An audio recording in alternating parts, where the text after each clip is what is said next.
म्हणजे ज्याचे आपण फायदे घेतले, ग्रामपंचायतीमध्ये आपण गेलो, ग्रामसेवक झालो, तलाठी झालो, अधिकारी झालो, डॉक्टर झालो, इंजिनियर झालो, पण ज्या व्यवस्थेमुळे मी झालो ती व्यवस्था कुठच्या दिवशी अंमलात आणली तो दिवस सुद्धा आपल्याला असताना लक्षात नाही. दुर्दैव.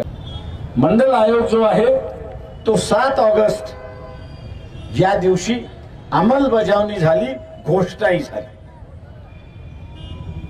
यापुढे सर्व ओबीसी संघटनांनी लक्षात घेतला पाहिजे की येणाऱ्या दरवर्षी आपली राजकीय ताकद दाखवायची आहे तर आपण हा 7 ऑगस्ट अंमलबजावणीचा दिवस, मंडल अंमलबजावणीचा दिवस म्हणून आपण सगळ्यांनी त्या ठिकाणी साजरा केला.